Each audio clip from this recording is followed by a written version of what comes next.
নমস্কাৰ মই তোমালোকক আজি এটা নতুন কনসেপ্ট পঢ়াম এটো কনসেপ্ট নতুন ইন দা সেন্স আগতে তোমালোকে সদায় শুনি আহিছা কিন্তু আজি আমি ইয়াত নতুনকৈ স্টাৰ্ট কৰোঁ সেইকাৰণে নতুন বুলি কৈছো এটো হৈছে গণতন্ত্ৰ বা ডেমক্ৰেসি গণতন্ত্ৰ শব্দটোতো আগৰ পৰা আমি সকলোৱে শুনিছো সৰুৰে পৰা আমি গণতন্ত্ৰৰ বিষয়ে শুনিছো আৰু গণতন্ত্ৰ বুলি ক'লে আমাৰ মনলৈ খালি এটাই definition manole ahe jitu tetiate Abraham Lincoln কৈছিলে democracy is a government for the people of the people aro by the people etia democracy ba ganatantra asolote ki bujay no ba protection dekhe ganatantror falole dhal kyo khale অন্যান্য জিবিলাক বেলেগ ধৰণৰ ভাবধাৰা আছে সেইবিলাকৰ কাৰণে গণতন্ত্ৰ কি বেলেগ আমি আজি সেইবিলাক আলোচনা কৰিম সমাজ হৈছে প্ৰগতিশীল সমাজৰ পৰিৱৰ্তন হৈছে আৰু সমাজৰ পৰিৱৰ্তনৰ লগে লগে গণতন্ত্ৰৰ পৰিৱৰ্তন হৈছে আৰু সেই পৰিৱৰ্তিত সমাজ ব্যৱস্থাৰ লগত মিলি পেলাই গণতন্ত্ৰ তেনেকে আগবাঢ়ি গৈছে এই যেটো ডেমক্ৰেসি শব্দটোৰ দুটা গ্ৰীক শব্দৰ পৰা আহিছে ডেমস আৰু ক্ৰেটাস যাৰ অৰ্থ হৈছে কি ইংৰাজী শব্দ ডেমক্ৰেসি হৈছে এতিয়া ডেমক্ৰেসিৰ বিষয়ে আলোচনা আজি নতুনকৈ কৰা নহয় সক্ৰেটিস এৰিষ্টটল প্লেটোৰ দিনৰো আগৰ পৰা ইয়াৰ বিষয়ে আলোচনা কৰা হৈছিল কিন্তু সময় সাপেক্ষে ইয়াৰ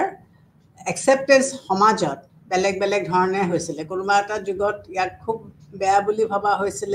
বা কোনোবা এটা সময়ত ইয়াক প্ৰত্যাখ্যান কৰা হৈছিল কিন্তু কালক্ৰমত ইয়াৰ যিবিলাক বৈশিষ্ট্য গুণ সেই গুণবিলাকৰ ফললৈ লক্ষ্য কৰিবলৈ পিছত আমি দেখিবলৈ পাম যে প্ৰত্যেক দেশে কি কৰিছে তেওঁলোকে গণতন্ত্ৰ স্থাপন কৰিবৰ কাৰণে চেষ্টা কৰিছে বা যিবিলাকত আগতে গণতন্ত্ৰ নাছিল সেই দেশবিলাক লাহে লাহে গণতন্ত্ৰৰ ফললৈ ধাউতি মেলিছে গণতন্ত্ৰৰ বিষয়ে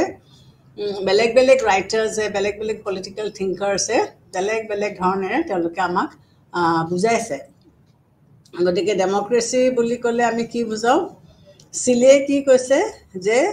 গণতন্ত্ৰ হ'ল এনে এটা শাসন ব্যৱস্থা য'ত সকলোৰে অংশগ্ৰহণৰ সুবিধা থাকে সো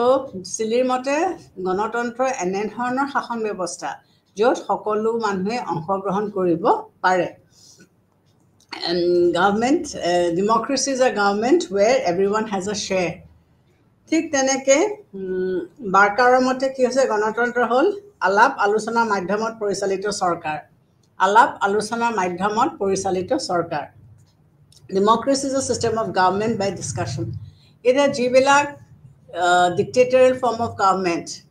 বা fascist government এইবিলাকত কি হৈছে আলাপ আলোচনা কথা এটা নাহে শাসকজনে যি ধৰণে বিচাৰিছে টাইৰানিকেলি তেওঁ ৰুল কৰি যাব আৰু তেওঁৰ কথাটোৱে ৰচিব লাগিব কিন্তু গণতন্ত্ৰত হেতু নহয় আমি এতিয়া গণতন্ত্ৰৰ বিষয়ে যেতিয়া পঢ়িম গণতন্ত্ৰৰ ভাগবিলাকৰ বিষয়ে যেতিয়া পঢ়িম তেতিয়া আমি দেখিবলৈ পাম যে গণতন্ত্ৰৰ সমাজৰ প্ৰতিটো শ্ৰেণীকে আকোৱালি লৈছে কোনো এটা শ্ৰেণীক বাদ দিয়া নাই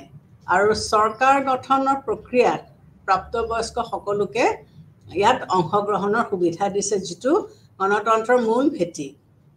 তাৰ উপৰি গণতন্ত্ৰৰ জনসাধাৰণক সমালোচনা কৰাৰ স্কোপ দিছে যদি আমি চৰকাৰক সমালোচনা কৰিব নোৱাৰো তেতিয়া হলে কি হ'ব চৰকাৰে ময়মতালিকে কাম কৰিব নিজৰ যি মন যায় তেনেকৈ কাম কৰিব তেতিয়া বহু ক্ষেত্ৰত আমি কি দেখিবলৈ পাম যে জনসাধাৰণৰ আশা আকাংক্ষাসমূহ বিনিষ্ট হৈছে গতিকে এই বিলাক বস্তু যেহেতু গণতন্ত্ৰই আকোৱালি লৈছে গণতন্ত্ৰই সকলোকে সমানভাৱে চাবলৈ চেষ্টা কৰিছে আমি অকল ভাৰতীয় সমাজ ব্যৱস্থাই নহয় আমি যদি ইউৰোপ বা অন্য ঠাইৰ সমাজ ব্যৱস্থালৈ চাওঁ সেই সমাজ ব্যৱস্থাবিলাকতো আমি কি দেখিবলৈ পাইছো যে তাত বিভাজন আছে শ্ৰেণী বিভাজন আছে ফ্ৰেঞ্চ সোসাইটি হওক পুৰণা ইউৰোপিয়ান সোসাইটি হওক তাত সম্পত্তিৰ ভিত্তিত জন্মৰ ভিত্তিত কি কৰা হৈছে মানুহবিলাকক বিভাজন কৰা হৈছে বা ভাগ ভাগ কৰা হৈছে গতিকে যেতিয়া বিভাজন আহে তেতিয়াই উচ্চ-নীচ আহি পৰে ইকোনমিক ডিফাৰেন্সেস আহি পৰে ক্লাস কাষ্ট এই গোটেই ডিফাৰেন্সবিলাক যেতিয়া আহি পৰে তেতিয়া এখন সমাজত উচ্চ-নীচৰ সৃষ্টি হয় আৰু আল্টিমেটলি গৈ পেলাই হি এটা বিদ্ৰোহৰ কাৰণ হৈ পৰে কিন্তু গণতন্ত্ৰই সকলোকে সমানভাৱে ট্ৰিট কৰি পেলাই এই যিটো বিদ্ৰোহৰ ভাৱ এই বিদ্ৰোহৰ নীতিটো তেওঁলোকে নাইকিয়া কৰিবৰ কাৰণে চেষ্টা কৰে যিটো কথাৰ কাৰণে এতিয়া পৃথিৱীৰ বেছিভাগ দেশেই গণতন্ত্ৰক আঁকোৱালি লৈছে যদি আমি এটা ন্যাৰ' গণ্ডিৰ পৰা বিশ্লেষণ কৰি চাওঁ তেতিয়াহ'লে আমি ক'ব পাৰিম যে এটা শাসন ব্যৱস্থা যে গণতন্ত্ৰ কি বুলি পেলাই যদি আমি সোধোঁ আৰু যদি তাক এটা খুব ন্যাৰ' গণ্ডিৰ পৰা আমি বিশ্লেষণ কৰি চাওঁ তেতিয়াহ'লে আমি চিম্পলি ক'ব পাৰোঁ যে democracy is A form of government এটা চৰকাৰ শাসন কৰা এটা প্ৰক্ৰিয়া বা পদ্ধতি কিন্তু ব্যাপক অৰ্থত আমি যদি চাবলৈ যাওঁ তেতিয়াহ'লে ইয়াৰ এটা মহৎ আদৰ্শ আছে ই এক সমাজ ব্যৱস্থাক বুজায় এটা ৰাষ্ট্ৰ ব্যৱস্থাক বুজায় শাসন ব্যৱস্থাক বুজায় আনকি এটা বিশেষ অৰ্থনৈতিক ব্যৱস্থাকো বুজায় গতিকে সংকীৰ্ণ দৃষ্টিভংগীৰ পৰা চালে ই অকল এটা শাসন ব্যৱস্থাক বুজায় কিন্তু যেতিয়া বহল দৃষ্টিকোণৰ পৰা আমি চাওঁ তেতিয়াহ'লে সি বহুত বস্তু ইয়াৰ সীমাৰ ভিতৰত সুমুৱাই লয় সমাজ ব্যৱস্থাখনক সুমুৱাই লয় ৰাষ্ট্ৰ ব্যৱস্থাখনক সুমুৱাই লয় তাৰ উপৰি সি আনকি অৰ্থনৈতিক ব্যৱস্থাটো ইয়াৰ পৰিসীমাৰ ভিতৰত সুমুৱাই লয় গতিকে ই কেৱল অকল এটা ঠেক গণ্ডিৰ ভিতৰত গণতন্ত্ৰৰ যিটো ভাৱধাৰা সি এটা ঠেক গণ্ডিৰ ভিতৰত আজি বৰ্তমান যুগত সোমাই থকা নাই ই এটা বহল পৰিৱেশৰ এটা বহল এৰিয়াৰ ভিতৰত ই সোমাই পৰিছে এতিয়া এই গণতন্ত্ৰৰ ক্ৰমবিৱৰ্তন কেনেকৈ হ'ল ইয়াৰ ইভলিউশ্যনটো কেনেকৈ হ'ল গণতন্ত্ৰ কিন্তু নতুন কনচেপ্ট বুলি ক'লে ভুল হ'ব ই অতীতৰে পৰাই আছিলে আনকি খ্ৰীষ্ট জন্মৰ পূৰ্বৰ প্ৰায় ৫,০০০ বছৰৰ আগৰ পৰাই গ্ৰীচত আমি গণতন্ত্ৰৰ প্ৰচলন থকা বুলি আমি আভাস পাইছোঁ হেৰডিটাছ তেওঁৰ দিনৰ পৰাই আছিলে তাৰপিছত যিসকল গ্ৰীক দাৰ্শনিক আছিলে তেওঁলোকে গণতন্ত্ৰক এটা স্বাভাৱিক ব্যৱস্থা বুলি তেওঁলোকে আখ্যা দিয়া নাছিলে হেৰডিটাছে বিভিন্ন চৰকাৰৰ দোষ গুণবিলাক বিচাৰ কৰিছিলে আৰু চক্ৰটিছে তেওঁৰ লগতে চক্ৰটিছেও ৰাজনৈতিক বিজ্ঞানৰ ওপৰত তেওঁৰ যথেষ্ট অৱদান আছে তেওঁ কিন্তু গণতন্ত্ৰক ভাল চৰকাৰ হিচাপে আখ্যা দিয়া নাছিলে তাৰপিছত আহিল প্লেট'য়ে যিটো চৰকাৰ বিভাজন কৰিছিল তাতো কিন্তু গণতন্ত্ৰৰ এটা ভাল ষ্টেটাছ আমি পোৱা নাই গণতন্ত্ৰক তেওঁ ভাল মানুহৰ শাসন বুলি তেওঁ ক'ব বিচৰা নাছিলে তেওঁৰ মতে প্লেট'ই কিহৰ ওপৰত গুৰুত্ব দিছিলে জ্ঞানৰ সাৰ্বভৌমত্বৰ ওপৰত তেওঁ গুৰুত্ব দিছিলে তেওঁ জনসাৰ্বভৌমত্বৰ ওপৰত তেওঁ গুৰুত্ব দিয়া নাছিলে সেইকাৰণে তেওঁ যিজন তেওঁৰ দাৰ্শনিক ৰজা ফিলচফাৰ কিং তেওঁ ফিলচফাৰ কিঙৰ ওপৰত গুৰুত্ব দিছিলে যে এখন দেশ চলাবৰ কাৰণে এজন সুশিক্ষিত ফিলচফাৰ কিঙৰ প্ৰয়োজন গতিকে ইয়াত গণতন্ত্ৰৰ তেওঁলোকে এটা কোনো ধৰণৰ ভাল ধৰণৰ এটা পিকচাৰ আমাৰ আগত দাঙি ধৰা নাছিলে যে আগৰ কালত গতিকে এইখিনি তথ্যৰ পৰা এইটোৱে বুজি পোৱা গৈছে যে গ্ৰীকসকলৰ দিনতো গণতন্ত্ৰৰ আভাস আমি পাইছোঁ কিন্তু তেওঁলোকে গণতন্ত্ৰক এৰিষ্টটলেই হওক প্লেট'ই হওক চক্ৰটিছেই হওক তেওঁলোকে ভাল হিচাপত চোৱা নাছিলে ইংলেণ্ডত সেই সময়ত কি হৈছিলে যে যদিও গণতন্ত্ৰৰ কথা আমি পাইছোঁ ভাল হিচাপে তেওঁলোকে আখ্যা দিয়া নাই সেই সময়ত কি হৈছিলে দাস প্ৰথাৰ প্ৰচলন আছিলে আৰু এই সমাজত বিভাজন আছিলে বিভাজনটো কিহৰ ওপৰত হৈছিলে কৰ্মৰ ভিত্তিৰ ওপৰত হৈছিলে আৰু মানুহৰ এই জন্ম আৰু কৰ্মৰ ভিত্তিৰ ওপৰত মানুহৰ বিভাজন হৈছিলে গতিকে এইটোৱে কি কৰিছিলে শ্ৰেণী বিভাজন কৰি পেলাইছিলে আৰু গ্ৰীক দাৰ্শনিকসকলে ক'ব বিচাৰিছিল যে কিছুমান মানুহৰ জন্ম হয় লোকক শাসন কৰিবৰ কাৰণে আৰু কিছুমান মানুহে জন্ম লয় সদায় লোকৰ তলত থাকিবৰ কাৰণে তাৰমানে গ্ৰীক দাৰ্শনিকসকলে এইটোৱে বুজাব বিচাৰিছে যে যিহেতু সেই সময়ৰ সমাজ ব্যৱস্থাটো তেনেকৈ আছিলে যে দুটা শ্ৰেণী আছিলে এটা শ্ৰেণী তেওঁলোকৰ কৰ্মৰ ভিত্তিত আৰু তেওঁলোকৰ জন্মৰ ভিত্তিত তেওঁলোকক এটা সামৰ্থ্য হৈছিলে গতিকে যিসকলৰ টকা পইচা আছিলে তেওঁলোক হ'লগে ধনী শ্ৰেণীৰ লোকৰ বা সেইটো ক্লাছত তেওঁলোক পঢ়িছিলে আৰু তেওঁলোকক এটা তেওঁলোকৰ ষ্টেটাছ বা তেওঁলোকৰ পজিশ্যনটোৱে বেলেগ আছিলে গতিকে এই যে বিভাজনটো হ'ল গতিকে এই সময়ৰ পলিটিকেল ফিলচফাৰ্ছসকলে গ্ৰীচৰ তেওঁলোকে এইটোৱে ক'ব বিচাৰিছিল যে সমাজত দুটা শ্ৰেণীৰ মানুহ থাকে এছাম শ্ৰেণী সদায় শাসন কৰিব আৰু এছাম শ্ৰেণী সদায় লোকৰ তলত থাকি তেওঁলোকে লোকে শাসন কৰিব তেওঁলোকে সেইটো মূৰপাতি গ্ৰহণ কৰি ল'ব শাৰীৰিক শ্ৰম কৰি নিজৰ জীৱন নিৰ্বাহ যিসকল লোকে কৰিছিলে তেওঁলোকক কিন্তু নাগৰিক হিচাপে গণ্য কৰা হোৱা নাছিলে গতিকে যিসকলে শ্ৰমদান কৰিছিলে সেইসকলক কিন্তু নাগৰিক হিচাপে আখ্যা কৰা হোৱা নাছিলে গতিকে এই ক্ষেত্ৰত আমি কি ক'ব নোৱাৰোঁ যে গণতন্ত্ৰই সমাজত সকলো মানুহৰ সেই সময়ৰ সেই পৰিৱেশ বা সেই পৰিস্থিতিটো চাই পেলাই আমি এইটোৱে ক'ব পাৰোঁ যে গণতন্ত্ৰ সমাদৰ লাভ কৰিব নোৱাৰাটো এইটো একো আচৰিত হ'বলগীয়া কথা নহয় কিয়নো সেই সময়ত যিটো শাসন ব্যৱস্থা আছিলে বা যিটো সোসাইটিৰ যিটো ডিভিজন আছিলে বিভাজন আছিলে সেই সোসাইটিয়েল ডিভিজনটো বা সোসাইটিয়েল বিভাজনটোৱে কি দেখুৱাই দিছে যে মানুহখিনিৰ মাজত আমি দুটা ভাগত ভাগ আমি কৰি পেলাইছোঁ গতিকে এইখিনিতে এইটোৱে ক'ব লাগিব যে আগৰ যিটো চিন্তাধাৰা সেই আগৰ চিন্তাধাৰাত গণতন্ত্ৰ ভাৱধাৰাটো আগৰ পৰাই আছিলে আমি প্লেটৰ ৰাইটিংছতো পাওঁ চক্ৰেটিছৰ ৰাইটিংছতো পাওঁ বা এৰিষ্টটলতৰ ৰাইটিঙতো আমি পাওঁ কিন্তু তেওঁলোকে গণতন্ত্ৰক এটা ভাল দৃষ্টিকোণৰ পৰা তেওঁলোকে চোৱা নাছিলে এতিয়া নেক্সট আহিছে যে ইয়াৰ ইভলিউশ্যনটো কেনেকৈ হ'ল ইংলেণ্ডত গণতন্ত্ৰৰ প্ৰথম খুঁটা কেনেকৈ স্থাপন কৰিছে সেইটো জানিবলৈ হ'লে আমি অকণমান গ্লৰিয়াছ ৰেভলিউশ্যনৰ বিষয়ে ক'ব লাগিব গৌৰৱময় বিপ্লৱ 1688 তাৰ আগতে ইংলেণ্ডত কি আছিলে একেবাৰে সম্পূৰ্ণ ধৰণে চৰম ৰাজতন্ত্ৰ চলিছিলে গতিকে 17 শতিকাত ইংলেণ্ডত আমি কি ক'ব পাৰোঁ যে বৰ্তমানৰ গণতন্ত্ৰ জন্ম হোৱা বুলি আমি ক'ব পাৰোঁ এই চেঞ্চুৰীটোতে ইংলেণ্ডত প্ৰথম গণতন্ত্ৰৰ ভেটি আৰম্ভ হৈছে বুলি আমি ক'ব পাৰোঁ ইংলেণ্ডৰ যিজন ৰজা আছিল চাৰ্লছ ফাৰ্ষ্ট তেওঁৰ দিনতে চৰম ক্ষমতাৰ বিৰোধিতা কৰি বিদ্ৰোহ কৰিছিলে চাৰ্লছে তেওঁ এক্সট্ৰিম কি কৰিছিলে পাৱাৰ তেওঁ খটুৱাইছিলে ৰজা হিচাপে তেওঁ এক্সট্ৰিম পাৱাৰ খটুৱাইছিলে আৰু সেই চৰম ক্ষমতাৰ বিৰুদ্ধে বিদ্ৰোহ কৰা আমি আভাস পাওঁ গতিকে চাৰ্লছৰ যিটো চৰম পাৱাৰ খটুৱাৰ তেওঁৰ যিটো প্ৰচেষ্টা আছিলে তাৰ ফলস্বৰূপে কি হ'ল 1469ত কি হ'ল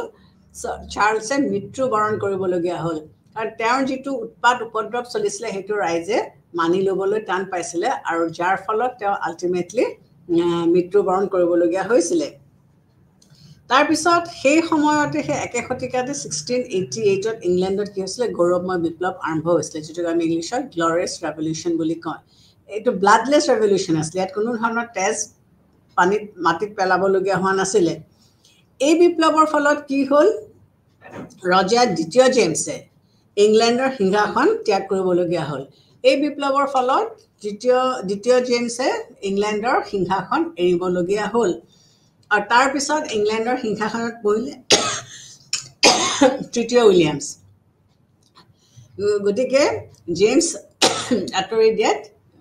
উইলিয়াম আহি ইয়াত বহিলেহি গৌৰৱময় বিপ্লৱ এইটো ব্ৰিটিছ বুৰঞ্জীৰ এটা খুব উল্লেখজনীয় উল্লেখ কৰিবলগীয়া দিন এইকাৰণে যে এই বিপ্লৱৰ পিছতে ইংলেণ্ডত ৰজাৰ যিটো চৰম ক্ষমতা এইটো পৰিল আৰু কনষ্টিটিউশ্যনেল ফৰ্ম অফ গভৰ্ণমেণ্টৰ আৰম্ভণি হ'ল গতিকে ইয়াৰ পিছতে তাত গণতন্ত্ৰৰ প্ৰচাৰ আৰম্ভ ইংলেণ্ডত হ'বলৈ ধৰিছে বুলি আমি ক'ব পাৰোঁ গতিকে ইয়াত গৌৰৱময় বিপ্লৱৰ পিছতে ইংলেণ্ডত কনষ্টিটিউশ্যনেল ফৰ্ম অফ গভৰ্ণমেণ্ট আহিল আৰু এইটোৱে ষ্টাৰ্টিং অফ গণতন্ত্ৰ বা ডেমক্ৰেচি ইংলেণ্ডত গতিকে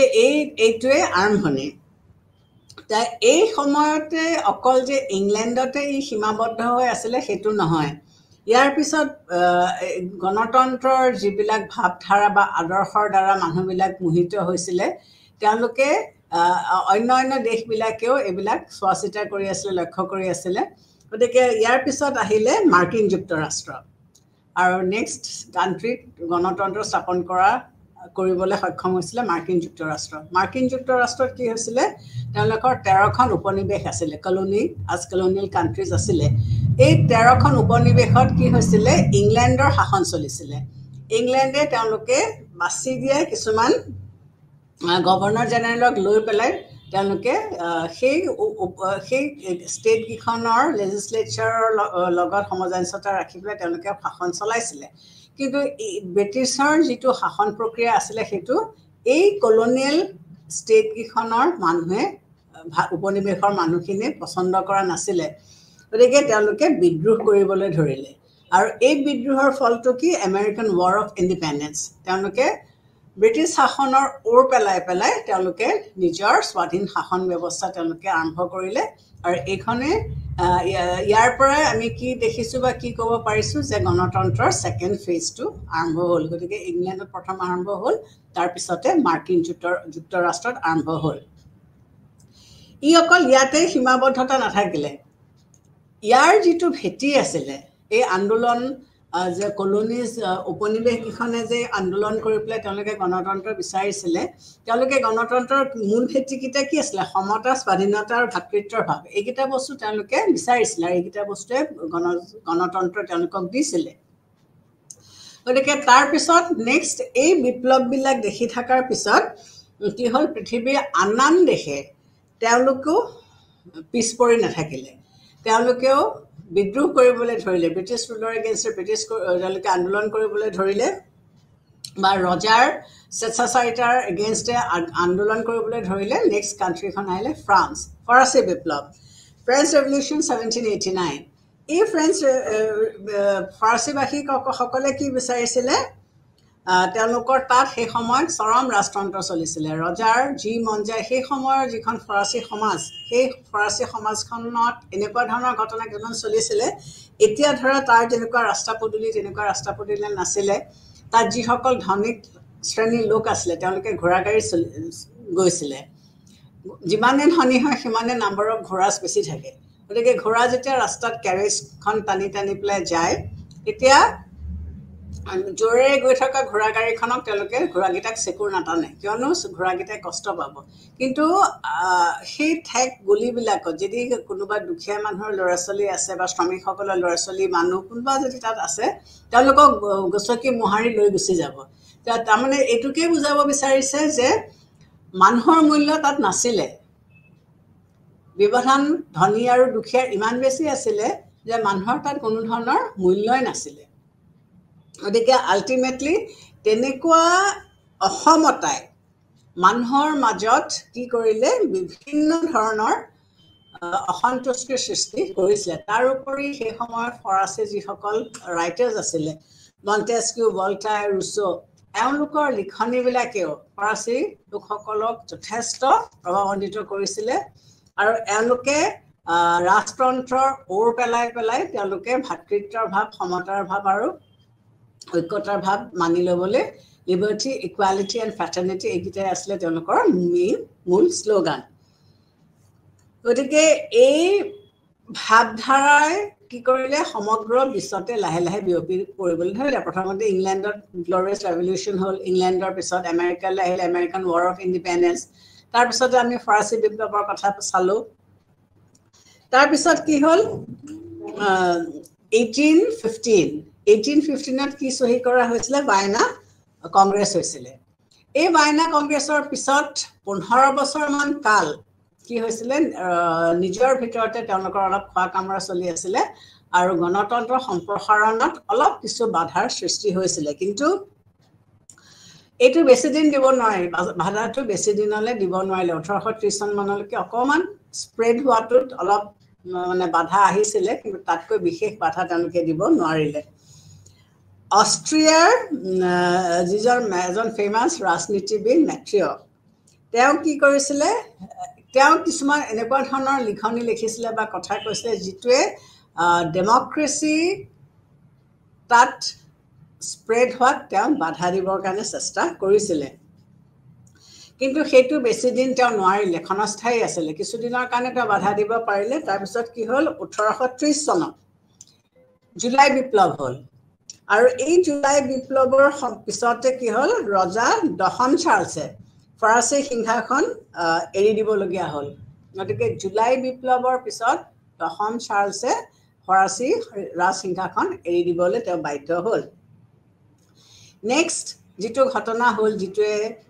ইংলেণ্ডত যিটোৱে ইউৰোপত গণতন্ত্ৰ আগবঢ়াইছিলে, সেইটো হৈছিলে কি 1832 1832 চনৰ ইংলেণ্ডৰ যিটো সংস্কাৰ আইন, সংস্কাৰ ৰিফৰ্ম যিটো হৈছিলে, সেই আইনখনৰ ইয়াত গণতন্ত্ৰ সম্প্ৰসাৰণ কৰাত যথেষ্টখিনি অৰিহণা আছে। এই আইনখনৰ ফলত কি হ'ল, যিসকল বেৰন আছিলে, যিসকল জমিদাৰ আছিলে, এইসকল শ্ৰেণীৰ হাতৰ পৰা ক্ষমতা মধ্যবিত্ত শ্ৰেণীৰ হাতলৈ আহিলে। গতিকে বেৰন বা যিসকল জমিদাৰ আছিলে, তেওঁলোকে যি মানে দৌৰাত্য চলাইছিলে সেইটো ওৰ পৰিলে, আৰু ক্ষমতাৰ কাৰ হাতলৈ আহিলে, মধ্যবিত্ত যিসকল লোক আছিলে, এই মধ্যবিত্ত লোকসকলৰ হাতলৈ ক্ষমতা আহিলে। গণতন্ত্ৰৰ প্ৰশাসনত এই সংস্কাৰক আমি এটা উল্লেখযোগ্য পদক্ষেপ বুলি আমি ক'ব পাৰোঁ, যে গণতন্ত্ৰ আগুৱাই অনাত এই সংস্কাৰ এক্টখন বা আইনখনে যথেষ্ট অৰিহণা যোগাইছিলে। 1848ত কি হৈছিলে, ইউৰোপৰ বিভিন্ন দেশত বিভিন্ন ধৰণৰ বিপ্লৱসমূহ হৈছিলে, আৰু এই বিপ্লৱৰ ফলস্বৰূপে প্ৰাছিয়া আৰু চাৰ্ডেনিয়াত সাংবিধানিক চৰকাৰ প্ৰতিষ্ঠা কৰা হয়। গতিকে বেলেগ বেলেগ দেশবিলাকে তেওঁলোকে কাৰো তলতীয়া হৈ থাকিবলৈ নিবিচাৰিলে, তেওঁলোকে সকলোবিলাক নিজে নিজে স্বাধীন হ'ব বিচাৰিলে। তাৰ ফলত প্ৰাছিয়া, তাৰপিছতে চাৰ্ডিনিয়া, এই জেগাবিলাকত কি কৰিলে, সাংবিধানিক চৰকাৰ তেওঁলোকে স্থাপন কৰিলে। এই বিপ্লৱে মানুহৰ মাজত কেইটামান নতুন ভাৱধাৰা সৃষ্টি কৰিলে। এটা হৈছে কি জাতীয়তাবাদ, এটা হৈছে কি সাংস্কৃতিক স্বতন্ত্ৰতাৰ ভাৱধাৰা সৃষ্টি কৰিলে। গতিকে জাতীয়তাবাদ আৰু সাংবিধানিক স্বতন্ত্ৰতা, এই দুটা মনোভাৱে মানুহক গোটেৰে বা এডাল এনাজৰীয়ে বান্ধি পেলাইছিলে। গতিকে এই গণতন্ত্ৰৰ বিকাশত যিখিনি বিপ্লৱ হৈছিলে, এই বিপ্লৱখিনিয়ে মেইনলি গণতন্ত্ৰ সম্প্ৰসাৰণ কৰাত মেইনলি ৰেছপনচিবল। 1848 চনত মাৰ্ক্সে কি কৈছিলে, যে মাৰ্ক্স আৰু এঞ্জেলে কমিউনিষ্ট মেনিফেষ্টো প্ৰকাশ পাইছিলে। গতিকে যেতিয়া মাৰ্ক্স আৰু তেওঁৰ এঞ্জেলৰ কমিউনিষ্ট মেনিফেষ্টোখন প্ৰকাশ কৰা হৈছিলে, তেতিয়া মানুহৰ মাজত গণতন্ত্ৰ আৰু সমাজবাদৰ ভাৱধাৰা বীজ সিঁচি কমিউনিষ্ট মেনিফেষ্টোখনে মানে আঁতৰ কৰি দিয়াত কমিউনিষ্ট মেনিফেষ্টোখনে যথেষ্টখিনি অৱদান আগবঢ়াইছিলে। গতিকে কমিউনিষ্ট মেনিফেষ্টোৰ যিখিনি ভাৱধাৰা আছিলে, যে সৰ্বহাৰাৰ একনায়কত্ববাদ, সেই কনচেপ্টটো তেওঁলোকে আনি দিছিলে। ফাৰ্ষ্ট ৱৰ্ল্ড ৱাৰকো আমি ৰেছপনচিবল কৰিব পাৰোঁ, যে গণতন্ত্ৰ আগবঢ়াই নিয়াত ফাৰ্ষ্ট ৱৰ্ল্ড ৱাৰৰ কিছুমান অৰিহণা আছিলে। এই যুদ্ধখনৰ ফলস্বৰূপে কি হ'ল, মধ্য ইউৰোপ আৰু পূব ইউৰোপৰ ৰাজতন্ত্ৰৰ অৱসান ঘটে। যেতিয়া ফাৰ্ষ্ট ৱৰ্ল্ড ৱাৰ হ'ল, তেতিয়া ফাৰ্ষ্ট ৱৰ্ল্ড ৱাৰ হোৱাৰ কাৰণে মিডল ইউৰোপ আৰু ইষ্টাৰ্ণ ইউৰোপ, এই জেগাবিলাকত ৰাজতন্ত্ৰ যিটো চলি আছিলে, সেই ৰাজতন্ত্ৰৰ অৱসান ঘটিলে, আৰু ইয়াত লাহে লাহে গণতান্ত্ৰিক চৰকাৰ স্থাপন কৰা হ'ল। মানুহৰ মাজত মহাসমাৰে ৰাজনৈতিক সচেতনতা সৃষ্টি কৰিলে। যেতিয়া ৱৰ্ল্ড ৱাৰ ফাৰ্ষ্ট আৰম্ভ হ'ল, তেতিয়া মানুহবিলাকৰ মাজত লাহে লাহে কি আহিবলৈ ধৰিলে, পলিটিকেল এৱাৰনেছ আহিবলৈ ধৰিলে। গতিকে পলিটিকেল এৱাৰনেছ অহাৰ লগে লগে পলিটিকেল যিটো ভাৱধাৰা, ৰাজনৈতিক যিটো ভাৱধাৰা, সেইটোৰ সম্প্ৰসাৰণ হ'বলৈ ধৰিলে। প্ৰথম ফাৰ্ষ্ট ৱৰ্ল্ড ৱাৰে এই প্ৰথম মহাযুদ্ধ হৈ যোৱাৰ পিছতে আমেৰিকা আৰু ইংলেণ্ডত মহিলাসকলক ভোটাধিকাৰ দিয়া হ'ল। তাৰ আগলৈকে মহিলাসকলে ভোট দিয়াৰ অধিকাৰটো পোৱা নাছিলে, কাৰণ গ্ৰীক যিখন সমাজ ব্যৱস্থা আছিলে, তাত মহিলাৰ কোনো স্থান নাছিলে। গতিকে এই ফাৰ্ষ্ট ৱৰ্ল্ড ৱাৰৰ পিছত মহিলাসকলক চিটিজেন হিচাপে গণ্য কৰা হৈছিলে। তাৰ আগলৈকে তেওঁলোকে সেই গণ্ডিৰ ভিতৰত পৰা নাছিলে। যুদ্ধৰ সময়ত সোভিয়েট ৰাছিয়াটো আকৌ কি হ'ল বলছেভিক ৰেভলিউশ্যন আৰম্ভ হ'ল যেতিয়া ফাৰ্ষ্ট ৱৰ্ল্ড ৱাৰ চলি আছে ঠিক সেই সময়তে 1917ত সোভিয়েট ৰাছিয়াত কি হ'ল বলছেভিক ৰেভলিউশ্যন ষ্টাৰ্ট হ'ল আৰু এই বলছেভিক ৰেভলিউশ্যনটো কিহৰ আছে তেওঁলোকে ৰজাক জাৰ বুলি কৈছিলে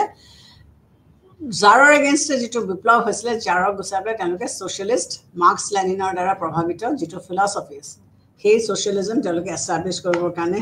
সাম্যবাদ প্ৰতিষ্ঠা কৰিবৰ কাৰণে তেওঁলোকে চেষ্টা কৰিছিলে গতিকে তাৰপিছত আহিলে ভাৰতবৰ্ষতো আমি সেই একেই দেখিবলৈ পাওঁ যে ব্ৰিটিছসকলে আমাক শাসন কৰিছিলে আৰু ব্ৰিটিছসকলে আমাৰ ওপৰত যথেষ্ট অত্যাচাৰ চলাইছিলে আৰু আমাক কোনো ধৰণৰ সুযোগ সুবিধা তেওঁলোকে আমাক দিয়া নাছিলে তো মহাত্মা গান্ধীৰ নেতৃত্বত যিটো স্বাধীনতা আন্দোলন হৈছিলে সেই আন্দোলনৰ ফলস্বৰূপ হিচাপে আমি কি দেখিবলৈ পাইছোঁ যে আমি ব্ৰিটিছসকলক আমি ভাৰতৰ বুকুৰ পৰা খেদিব পাৰিলোঁ আৰু আমি সংসদীয় শাসন ব্যৱস্থা স্থাপন কৰি আমি গণতান্ত্ৰিকভাৱে চৰকাৰ গঠন কৰিবলৈ সক্ষম হ'লোঁ আৰু আমি ভোটাধিকাৰ ব্যৱস্থা কৰিলোঁ প্ৰাপ্তবয়স্ক ভোটাধিকাৰৰ ভিত্তিত আমি চৰকাৰ নিৰ্বাচিত কৰিব পৰা সাংবিধানিক ব্যৱস্থা আমি কৰি ল'লোঁ গতিকে এইদৰে আমি কি দেখিবলৈ পাইছোঁ যে সমগ্ৰ দেশতে ইখনৰ পিছত সিখন কাণ্ট্ৰিয়ে গণতন্ত্ৰক আঁকোৱালি ল'লে কিয়নো গণতন্ত্ৰ মই অকণমান আগতে কৈছোঁ যে গণতন্ত্ৰৰ যিবিলাক গুণ সেই গুণবিলাকে সকলো মানুহকে মোহিত কৰিছে সমাজত গণতন্ত্ৰৰ মূল ভেটি হৈছে যে সকলোকে সমানভাৱে চাব উচ নিচ নাথাকে আৰু ইয়াৰ আগৰ যিটো আমি হিষ্টৰিকেল বেকগ্ৰাউণ্ড আমি চালোঁ সেই হিষ্টৰিকেল বেকগ্ৰাউণ্ডটো বিশ্লেষণ কৰি চালে আমি এইটোৱেই দেখোঁ বা এইটোৱেই বুজোঁ যে মানুহৰ সমাজত আগৰ সমাজত মানুহৰ মাজত যথেষ্ট মানে ডিফাৰেঞ্চেছ ক্ৰিয়েট কৰা হৈছিলে জন্ম ভিত্তিত হওক আৰ্থিক ভিত্তিত হওক গতিকে গণতন্ত্ৰ এটা এনেকুৱা শাসন ব্যৱস্থা যি এই ডিফাৰেঞ্চবিলাক নাইকিয়া কৰিব পাৰে তাৰপিছত ছেকেণ্ড ৱৰ্ল্ড ৱাৰ আৰম্ভ হ'ল আৰু এই ছেকেণ্ড ৱৰ্ল্ড ৱাৰ হোৱাৰ পিছত মানুহৰ আৰু ৰাজনৈতিক সচেতনতা বাঢ়ি গ'ল তাৰ আগলৈকে যিমানখিনি আছিলে ছেকেণ্ড ৱৰ্ল্ড ৱাৰ হ'লত মানুহ আৰু বেছি সচেতন হ'ল আৰু তাৰপিছত এই ছেকেণ্ড ৱৰ্ল্ড ৱাৰৰ পিছত এছিয়া আৰু আফ্ৰিকাৰ বহুত উপনিৱেশে স্বাধীনতা লাভ কৰিলে আৰু এই দেশবিলাকে চবে গণতান্ত্ৰিক চৰকাৰ স্থাপন কৰিলে গতিকে ফাৰ্ষ্ট ৱৰ্ল্ড ৱাৰৰ পিছত আমি ফাৰ্ষ্ট ৱৰ্ল্ড ৱাৰে দেশবিলাকত গণতন্ত্ৰ সম্প্ৰসাৰণ কৰাত যথেষ্ট সহায় কৰিছিলে আৰু ছেকেণ্ড ৱৰ্ল্ড ৱাৰত এছিয়ান এণ্ড আফ্ৰিকান কাণ্ট্ৰিজবিলাকে ইয়াৰ মেৰপাকত আহি পৰিল আৰু তেওঁলোকে চবেই বিদ্ৰোহ কৰি নিজৰ কলনিজ মানে কলনিয়েল ৰুল তেওঁলোকে আঁতৰালে আৰু গণতান্ত্ৰিক সাংবিধানিক ব্যৱস্থা তেওঁলোকে কৰি ল'লে গতিকে ইয়াৰ গণতন্ত্ৰৰ যিটো ক্ৰমবিৱৰ্তন এইটোৱে যে গ্ৰীচৰ তেতিয়া 500 বছৰ আগৰ পৰাই আছিলে খ্ৰীষ্ট জন্মৰ কিন্তু তেতিয়া গ্ৰীচত এইটো ভাল চৰকাৰ হিচাপে তেওঁলোকে আখ্যা দিয়া নাছিলে কিন্তু ক্ৰমান্বয়ে এখন সমাজ সদায় পৰিৱৰ্তন হয় আৰু সমাজখন ভালৰ কাৰণে হওক বা বেয়াৰ কাৰণে হওক পৰিৱৰ্তন হ'বই আৰু সেই পৰিৱৰ্তিত সমাজ ব্যৱস্থাৰ লগত খাপ খাই পেলাই অন্য বস্তুবিলাকো সমানে তেনেকৈ আগবাঢ়ি যায় গতিকে গণতন্ত্ৰও যেতিয়া মানুহে দেখিলে যে যিটো উচ নিচ জাতি ভেদ আছিলে সেইটোৱে অসুবিধাৰ সৃষ্টি কৰিছে গতিকে গণতান্ত্ৰিক ভাৱধাৰাৰে সৈতে নতুন সমাজ এখন গঢ় দিবলৈ প্ৰত্যেকখন দেশে আগবাঢ়ি আহিল এতিয়া আমি চাওঁ ইয়াৰ পৰিসৰ কিমান ইয়াৰ ডেমক্ৰেচি স্কোপ কি ইয়াৰ পৰিসৰ কি আমি যদি তাক চৰকাৰ হিচাপে চাওঁ গণতন্ত্ৰ as a form of government democratic যদি আমি এটা চৰকাৰ হিচাপে চাওঁ তেতিয়াহ'লে আমি কি দেখোঁ যে ইয়াৰ শাসন ব্যৱস্থাটো কি যে সৰ্বজনীন প্ৰাপ্তবয়স্ক ভোটাধিকাৰ পদ্ধতিত ইয়াত প্ৰচলন থাকে যে আমি নিৰ্বাচন নাগৰিকসকলক আমি নিৰ্বাচন কেনেকৈ কৰিম প্ৰাপ্তবয়স্ক ভোটাধিকাৰৰ ভিত্তিত আগৰ দিনত কি আছিলে জনসংখ্যা খুব কম আছিলে তাৰোপৰি মই আগতে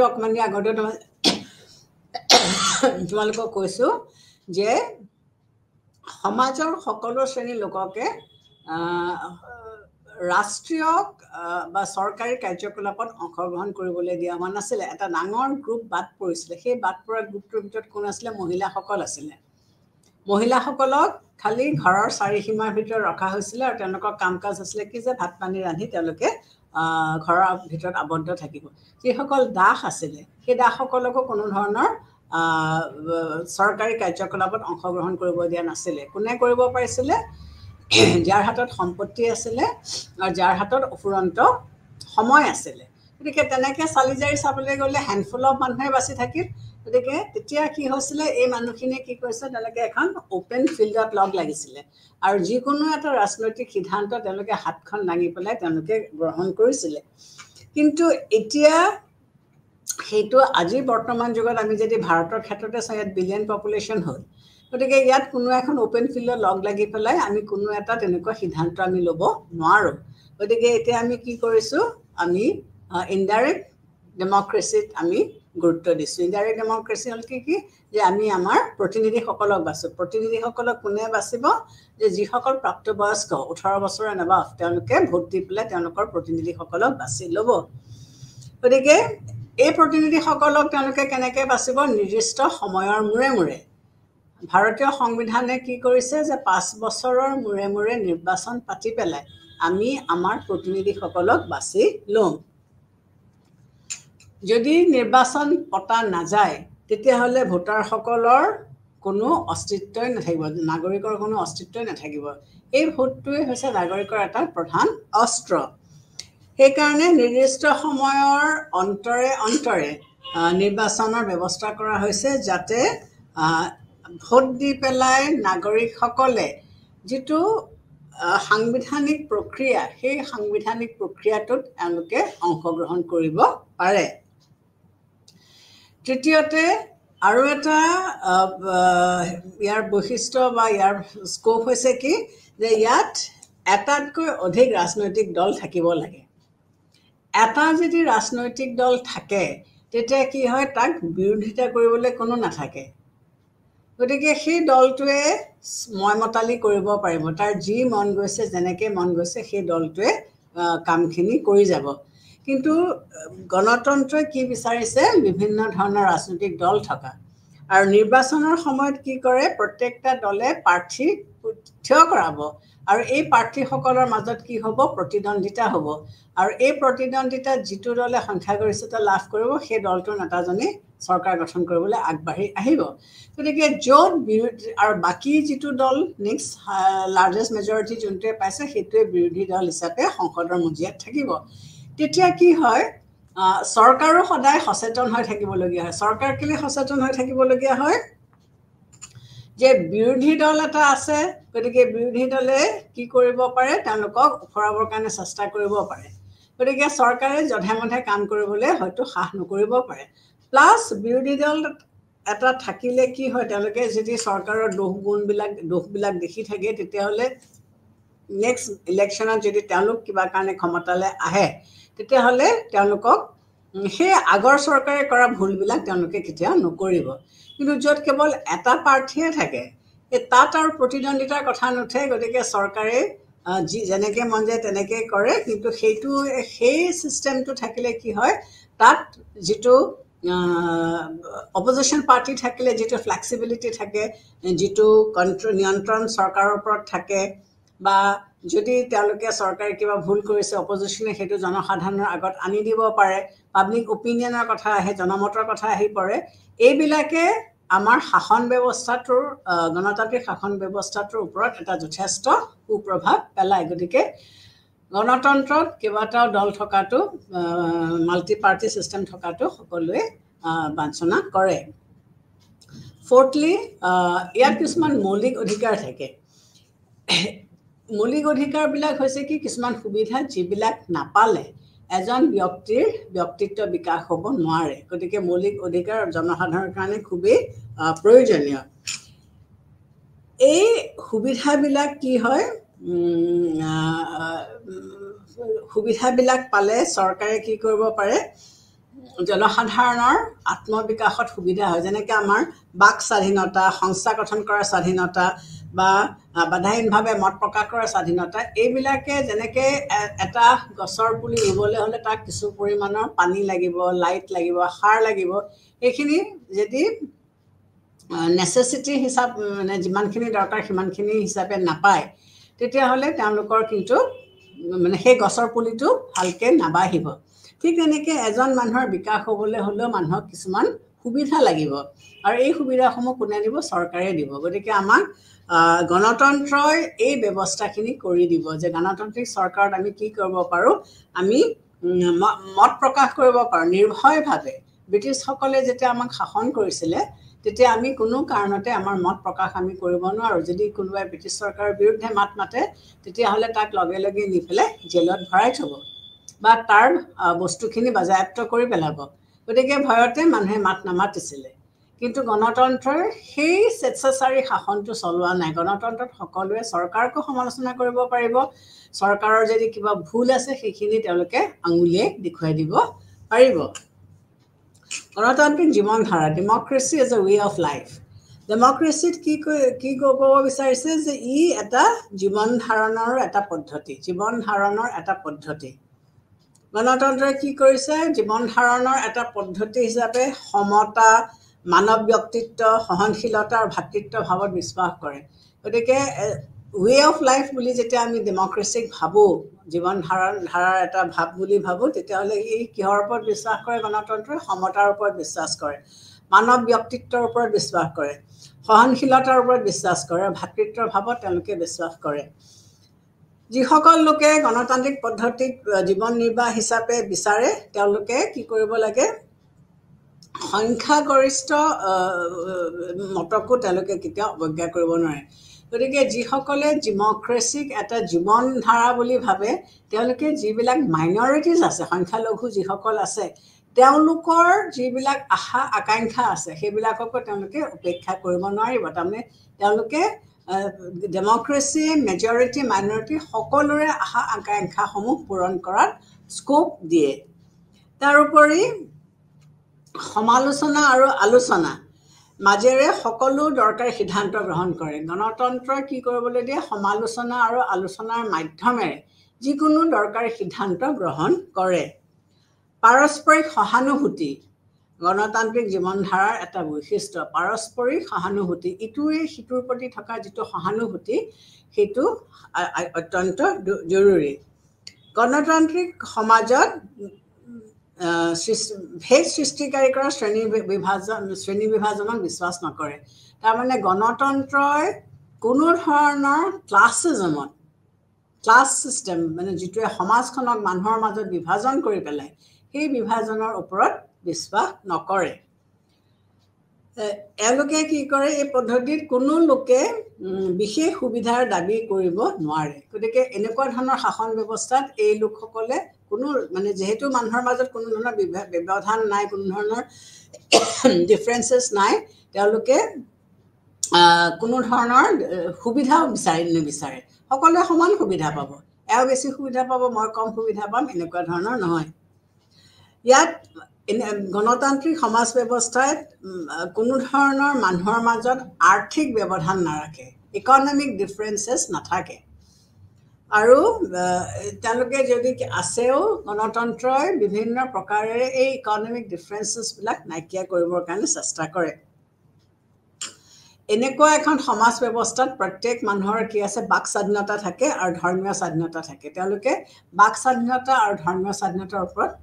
গুৰুত্ব দিয়ে যে এজন মানুহে সমাজত আগবাঢ়ি যাবলৈ হ'লে নিজৰ ধৰ্মটো তেওঁলোকে মানি চলিব পাৰিব লাগিব আৰু তেওঁলোকে মত প্ৰকাশ কৰিবলৈ সুবিধা পাব লাগিব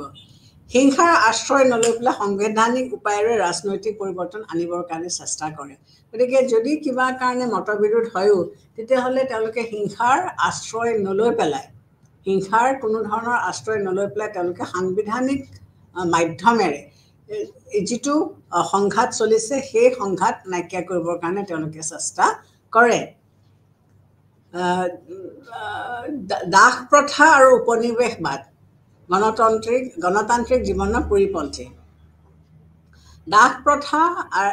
আৰু উপনিৱেশবাদে মানুহৰ মাজত কি কৰে বিভাজনৰ সৃষ্টি কৰে শ্ৰেণী বিভাজন কৰে আমি যেতিয়া ইউৰোপিয়ানসকলে আমি ভাৰতবৰ্ষৰ উদাহৰণকে দিওঁ ইউৰোপিয়ানসকলে যেতিয়া ভাৰতবৰ্ষ শাসন কৰিছিলে তেতিয়া কি দেখিছিলোঁ যে ব্ৰিটিছসকলে যিটো সময়ত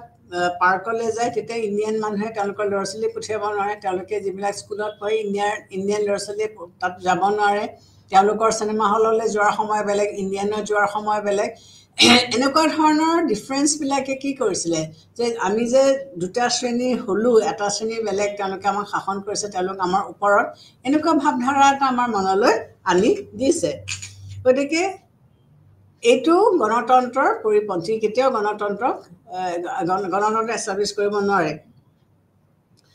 গতিকে এনেকুৱা এখন সমাজ ব্যৱস্থা য'ত শ্ৰেণী বিভাজন আছে তাত কেতিয়াও সমতা আৰু ভাতৃত্বভাৱ থাকিব নোৱাৰে গতিকে সমাজত কি কৰিছে গণতন্ত্ৰ এনেকুৱা এখন সমাজ ব্যৱস্থা সৃষ্টি কৰিব বিচাৰিছে য'ত কোনো ধৰণৰ জাতি ভেদ ভাৱ এইবোৰ নাই সকলোকে সমান দৃষ্টিৰে চোৱা যায় গণতন্ত্ৰই কি নকৰে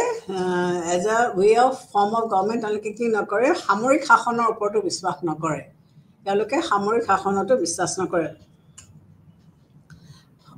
গণতন্ত্ৰত কি থাকে সমালোচনাৰ স্থান থাকে কিন্তু সামৰিক শাসনত সমালোচনাৰ স্থান নাথাকে মিলিটাৰী ৰুলততো তুমি মিলিটাৰী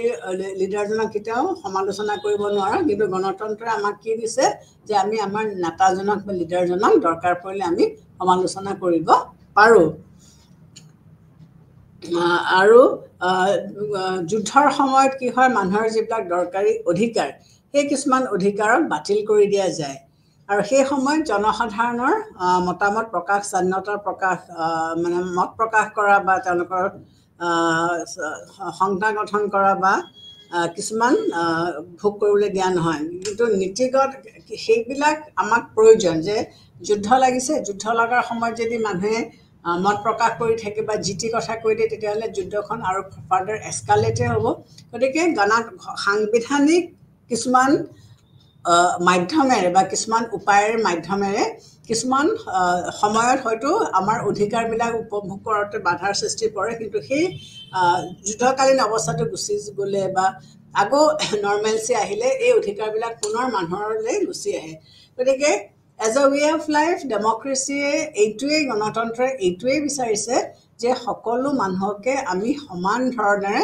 সুযোগ সুবিধা দি পেলাই আমি তেওঁলোকক সমাজখনত ৰাখোঁ গতিকে উচ্চ নিচ জাতি ধৰ্ম এইবিলাকৰ মাজত সমাজৰ কোনো মানুহৰ মাজত আমাৰ ভেদাভেদি নাই অৰ্থনৈতিক গণতন্ত্ৰ ইকনমিক ডেমক্ৰেচিটোৱে কি বুজাইছে তাত দুটামান বস্তু বুজাইছে প্ৰথমতে কৈছে কি যে মানুহে অভাৱৰ পৰা মুক্তি হ'ব লাগিব এখন সমাজত অকল ৰাজনৈতিক অধিকাৰ থাকিলেই নহ'ব যদি কেৱল ৰাজনৈতিক অধিকাৰহে থাকে আৰু অৰ্থনৈতিক অধিকাৰ নাথাকে তেতিয়াহ'লেও কিন্তু সমাজখনৰ কেতিয়াও বিকাশ নহয়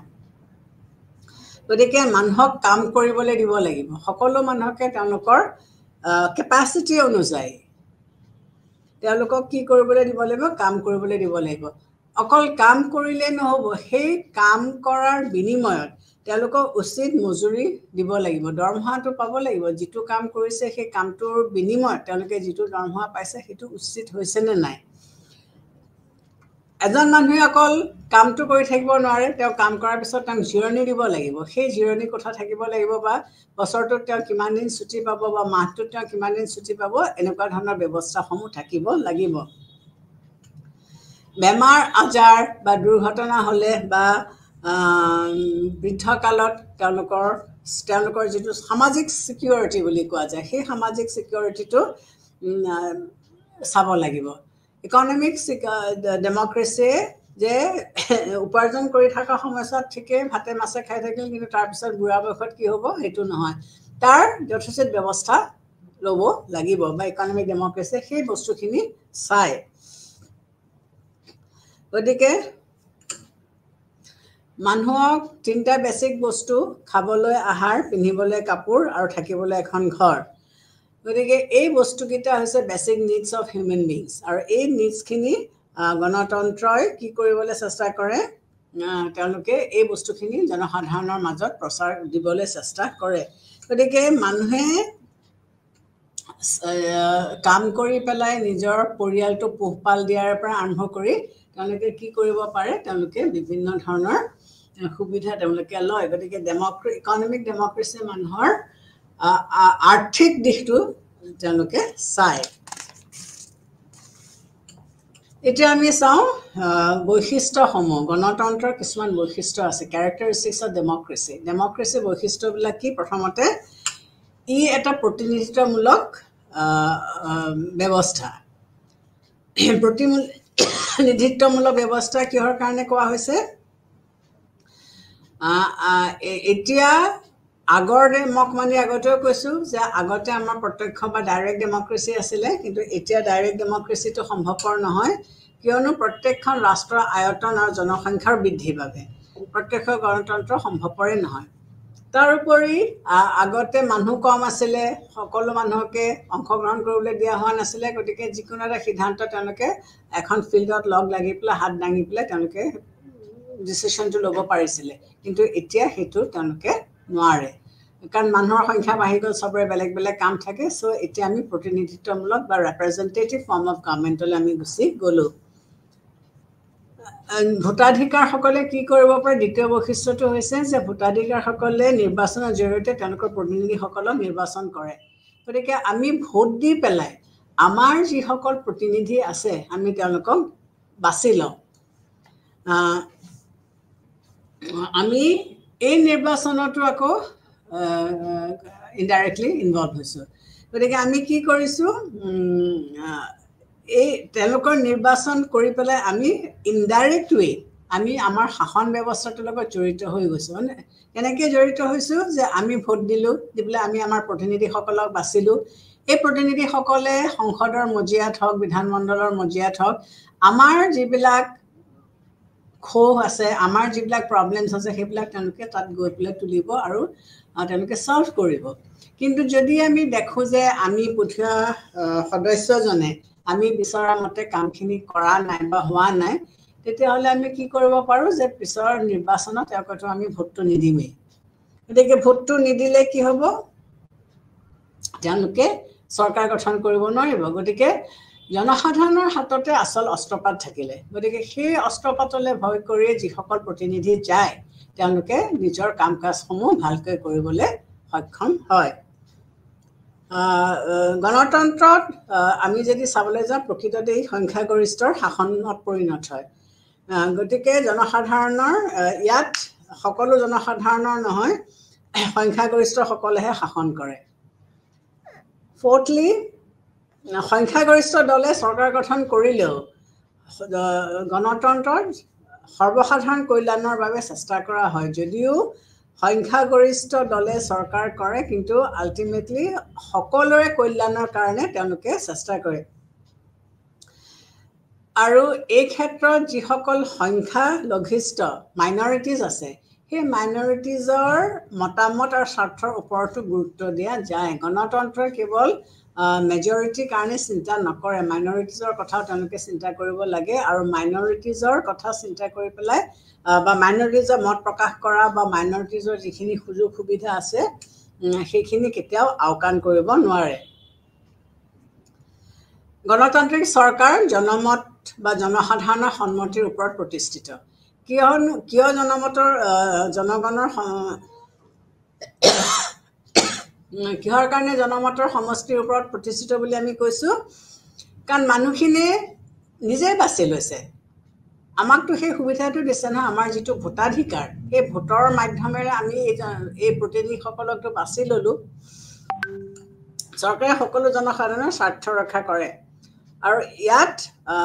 মাইনৰিটিজৰো স্বাৰ্থ জড়িত হৈ থাকে চৰকাৰে সংখ্যাগৰিষ্ঠ আৰু সংখ্যালঘু সকলোৰে স্বাৰ্থ ৰক্ষা কৰিব লাগিব বোলে মই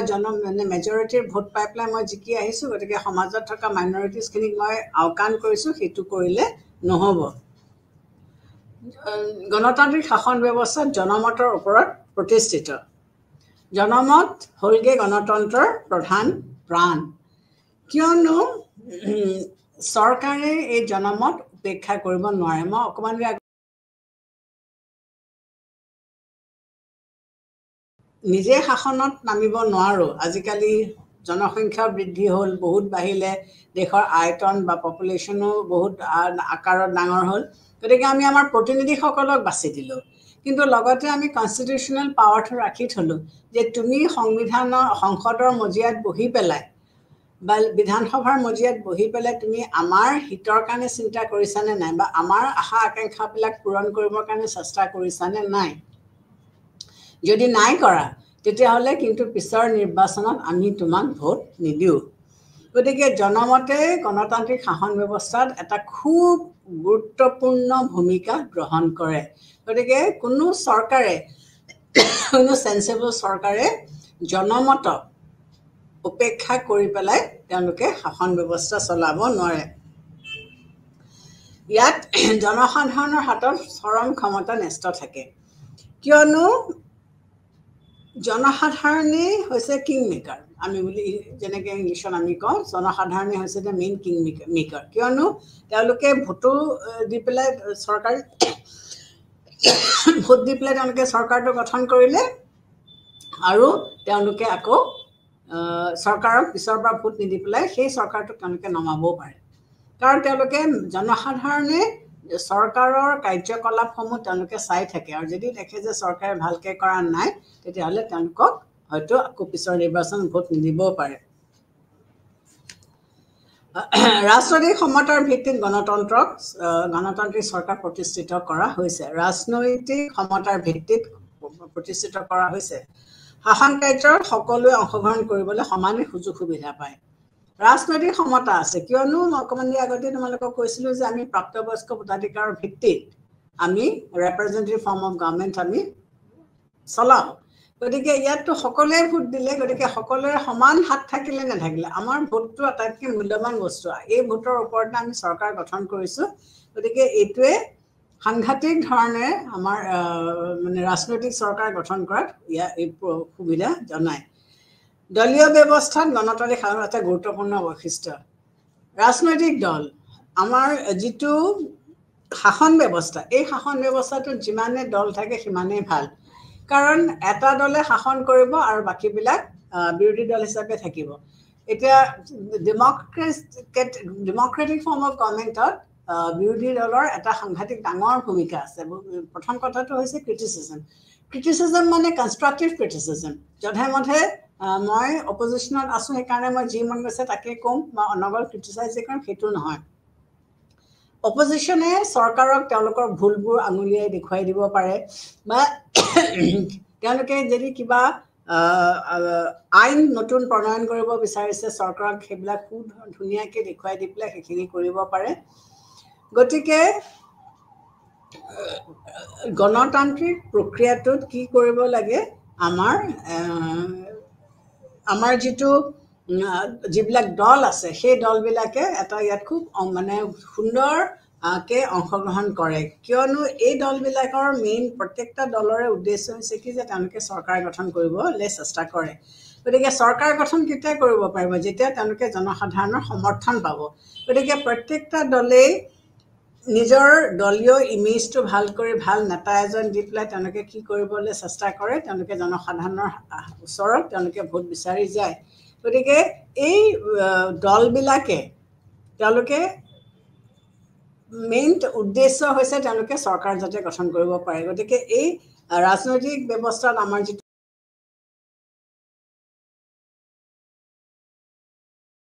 সুবিধা হয় গণতন্ত্ৰৰ বিৰোধী ৰাজনৈতিক দলসমূহক মৰ্যাদা দিয়া হয় গণতন্ত্ৰই যিটো দলে চৰকাৰ গঠন কৰিছে অকল সেই দলটোৱে যে থাকিব সেইটো নহয় ইয়াত তেওঁলোকে কি কৰে বিৰোধী দলক যথেষ্ট মৰ্যাদা দিয়ে কাৰণ বিৰোধী দলৰ অবিহনে এটা চৰকাৰ কি হ'ব যদি ষ্ট্ৰং বিৰোধী দল নাথাকে তেতিয়াহ'লে চৰকাৰটো স্বেচ্ছাচাৰী হ'ব তেওঁলোকক কোনেও অপ'জ কৰিব নোৱাৰিব তেওঁলোকৰ এগেইনষ্টে কোনেও মাত মাতিব নোৱাৰিব চ' সেইকাৰণে বিৰোধী দল থকাটো খুবেই প্ৰয়োজনীয় গতিকে আমি এই গণতন্ত্ৰৰ বিষয়ে যেতিয়া আমি উল্লেখ কৰিছোঁ যেতিয়া আমি দেখিলোঁ যে এইকেইটা হৈছে গণতন্ত্ৰৰ কিছুমান বৈশিষ্ট্য এতিয়া আজিৰ আধুনিক যুগত আমি গণতন্ত্ৰৰ বিষয়ে যেতিয়া অধ্যয়ন কৰিম তেতিয়া আমি গণতন্ত্ৰক আমি ডিফাৰেণ্ট ফৰ্মছবিলাক আমি পাম different forms, direct গণতন্ত্ৰ, প্ৰত্যক্ষ আৰু ইনডাইৰেক্ট ডেমক্ৰেসি, ডাইৰেক্ট ডেমক্ৰেসি আৰু ইনডাইৰেক্ট ডেমক্ৰেসি।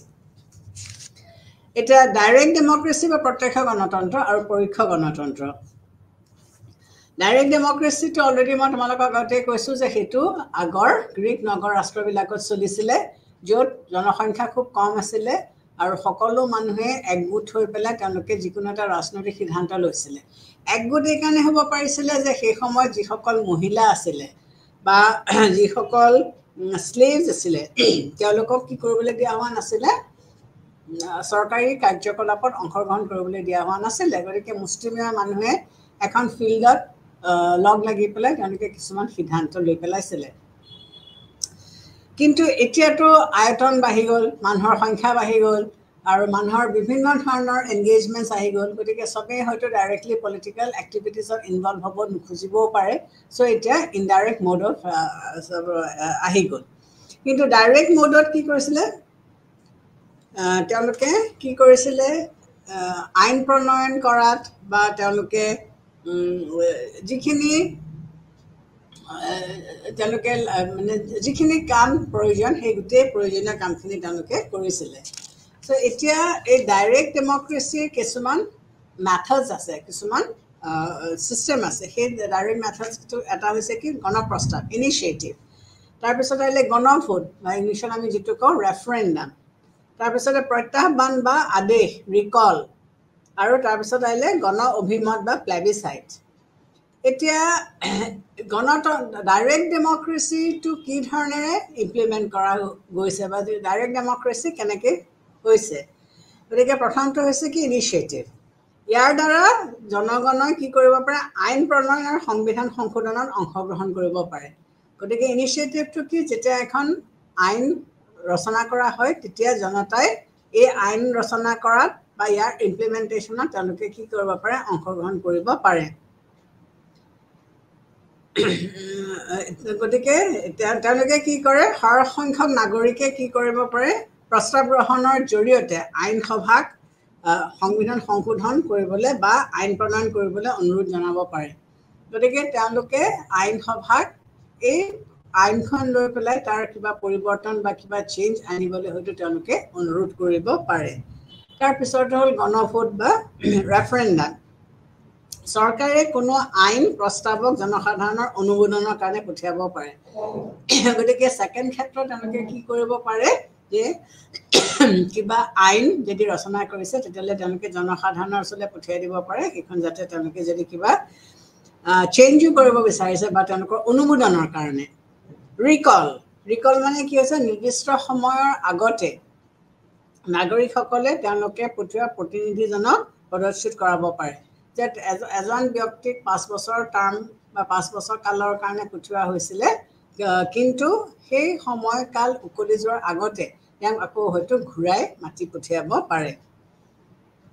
প্লেবিচাইট, জন অভিমত। প্লেবিচাইট মানে কি, নিৰ্দিষ্ট বিষয়ত নাগৰিকসকলৰ অভিমত গ্ৰহণ কৰিব পাৰে। যিকোনো এটা ইছ্যু লৈ পেলাই তেওঁলোকে পাব্লিকৰ মতামত ল'ব পাৰে, যিটোক আমি প্লেবিচাইট বা গণ অভিমত বুলি আমি কওঁ। গতিকে আজি আমি কিখিনি পঢ়িলোঁ, ইয়াৰ কিছুমান মেৰিটছ আছে। সেই মেৰিটছখিনি আজি আৰু হাতত বেছি সময় নাই, গতিকে মেৰিটছখিনি অলপ দীঘলীয়া, নেক্সট ক্লাছত আমি চাম। আজি আমি কি চালোঁ যে গণতন্ত্ৰ বিষয়ে বিভিন্ন ধৰণৰ যিসকল আমাৰ পলিটিকেল থিংকাৰ্ছ আছিলে, এই পলিটিকেল থিংকাৰ্ছসকলে বিভিন্ন ধৰণৰ মতামত দিছে। তাৰপিছত আমি নেক্সট ফেজটোত কি চালোঁ যে গণতন্ত্ৰৰ ক্ৰমবিৱৰ্তনটো কেনেকৈ হ'ল, যে গণতন্ত্ৰ আমি কি পাইছিলোঁ যে আজিৰ বস্তু নহয়,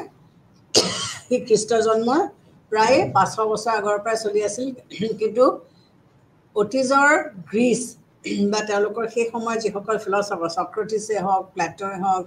তেওঁলোকে গণতন্ত্ৰ কিন্তু ভাল দৃষ্টিকোণৰ পৰা তেওঁলোকে চোৱা নাছিলে। গণতন্ত্ৰ তেওঁলোকৰ কাৰণে এটা বিকৃত ফৰ্ম অফ গভৰ্ণমেণ্ট আছিলে। কিন্তু ইয়াৰ মেইন আৰম্ভণিটো কেতিয়া হ'ল বা গণতন্ত্ৰৰ মেইন ষ্টাৰ্টিংটো কেতিয়া হ'ল বুলি আমি ক'ব পাৰোঁ, যেতিয়া ইংলেণ্ডত গ্লৰিয়াছ ৰেভলিউশ্যন বা গৌৰৱময় বিপ্লৱ হৈছিলে 1688-ত। সেই গ্লৰিয়াছ ৰেভলিউশ্যনে চৰম ৰাজতন্ত্ৰ ওৰ পেলালে আৰু কনষ্টিটিউশ্যনেল ফৰ্ম অফ গভৰ্ণমেণ্টৰ আৰম্ভণি কৰিলে। এইটো এটা হিষ্টৰিকেল লেণ্ডমাৰ্ক গোটেই ব্ৰিটিছ হিষ্ট্ৰী। তাৰপিছত লাহে লাহে তাত গণতন্ত্ৰৰ স্থাপন হ'ল আৰু এই গণতন্ত্ৰ অকল ইংলেণ্ডতে সীমিত হৈ নাথাকিলে, ই লাহে লাহে পৃথিৱীৰ অন্য দেশলৈ ক্ৰমান্বয়ে বিয়পিলে। যেনেকৈ মাৰ্কিন যুক্তৰাষ্ট্ৰলৈ আহিলে। মাৰ্কিন যুক্তৰাষ্ট্ৰত কি আছিলে, 13খন উপনিৱেশ আছিলে। এই উপনিৱেশবিলাকৰ কাৰণে আইন প্ৰণয়ন কোনে কৰিছিলে? ইংলেণ্ডে কৰিছিলে। আৰু এইবিলাক কেনেকৈ তেওঁলোকে কাৰ্যকৰী কৰিছিলে? তেওঁলোকে কিছুমান গভৰ্ণৰ জেনেৰেল চিলেক্ট কৰি দিছিলে আৰু ইংলেণ্ডৰ হৈ পেলাই এই গভৰ্ণৰ জেনেৰেলসকলে কাম কাজবোৰ চলাইছিলে। কিন্তু তেওঁলোকে ব্ৰিটিছৰ যিবিলাক কাৰ্যকলাপ সেইবিলাক এই মানুহখিনিয়ে পচন্দ কৰা নাছিলে। গতিকে লাহে লাহে তেওঁলোকে বিদ্ৰোহ কৰিবলৈ ধৰিলে। আমেৰিকাৰ পিছত আহিল ফ্ৰান্স। ফ্ৰান্সৰ পিছত ইউৰোপ, মিডল ইষ্ট আৰু ইষ্টাৰ্ণ ইউৰোপৰ কাণ্ট্ৰিজবিলাক আহিলে আৰু এইদৰে লাহে লাহে ইণ্ডিয়ালৈকে বিয়পিলে আৰু এইদৰে ইয়াৰ ক্ৰমবিৱৰ্তন হৈ পেলাই আমি গোটেই পৃথিৱীতে আমি এতিয়া কি দেখিবলৈ পাইছোঁ? গণতান্ত্ৰিক শাসন ব্যৱস্থা প্ৰতিষ্ঠা কৰা হৈছে। এইটোৱে আমি দেখিবলৈ পাইছোঁ।